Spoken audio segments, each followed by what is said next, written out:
ایک دفعہ کا ذکر ہے کہ ایک جنگل میں ایک شریف بھالو رہتا تھا۔ وہ ہر کسی کے کام آتا اور کسی کو بھی تنگ نہ کرتا۔ بھالو کو کھیلنا، کودنا اور دوسروں کی مدد کرنا بہت اچھا لگتا تھا۔ سبھی جانور بھالو کو بہت پسند کرتے تھے۔ لومڑی کو یہ بات ایک آنکھ بھی نہیں بھاتی تھی۔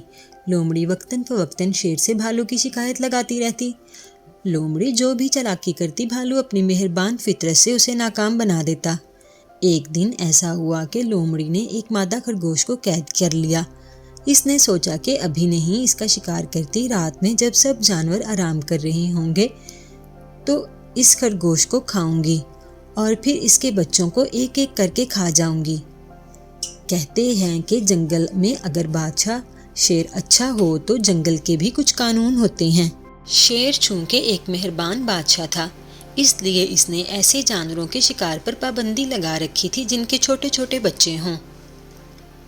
اچانک بھالو کا گزر ایسے راستے سے ہوا جہاں مادہ خرگوش کے بچے اپنی ماں کا انتظار کر رہے تھے۔ معصوم بچے اپنی معصوم سی آواز میں اپنی ماں کو پکار رہے تھے۔ بھالو کو ان پر بہت ترس آیا۔ اس نے سوچا کہ وہ ان کی ماں کو ڈھونڈ کر ان کے پاس بھیجے گا۔ بھالو مادہ خرگوش کو ادھر ادھر ڈھونڈنے لگا۔ کافی دیر تک جب اسے مادہ خرگوش نہیں ملی تو بھالو سمجھ گیا ضرور یہ لومڑی کی چالاکی ہوگی۔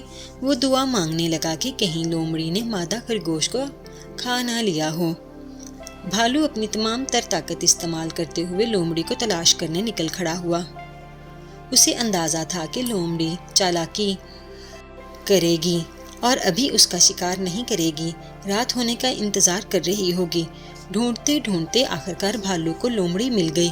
بھالو چھپ کر لومڑی کو دیکھنے لگا۔ بھالو نے دیکھا کہ لومڑی کسی غار کے دروازے کو بند کر رہی ہے۔ وہ سمجھ گیا کہ لومڑی نے ادھر مادہ خرگوش کو بند کیا ہے۔ بھالو چھپ کر لومڑی کو دیکھنے لگا۔ وہ انتظار کر رہا تھا کہ کب لومڑی یہاں سے جائے اور وہ مادہ خرگوش کو آزاد کرائے۔ بہت دیر انتظار کرنے کے بعد بھی جب لومڑی وہاں سے نہیں گئی تو اب بھالو کو کوئی نئی ترکیب سوچنے لگا۔ بھالو کو شیر کی طرح گرانا آتا تھا۔ اب بھالو نے سوچا کہ لومڑی کو یہاں سے ہٹانے کا ایک ہی طریقہ ہے کہ شیر کی آواز میں گرایا جائے۔ بھالو ایک جھاڑی کے پیچھے چھپ کر بیٹھ گیا اور شیر کی آواز میں گرانے لگا۔ لومڑی نے جب شیر کی آواز سنی تو سر پر پاؤں رکھ کر بھاگی اور پیچھے مڑ کر بھی نہ دیکھا۔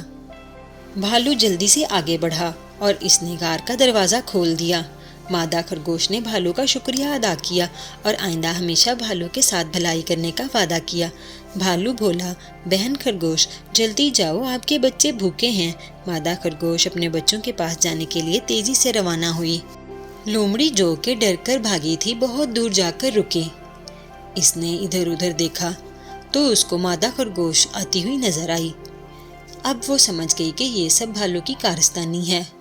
اب لومڑی کو بہت غصہ آ رہا تھا کہ بھالو نے اس کو دھوکہ دے دیا ہے اور وہ بھالو کے چکر میں بھی آ گئی اور اپنا شکار بھی گنوا دیا۔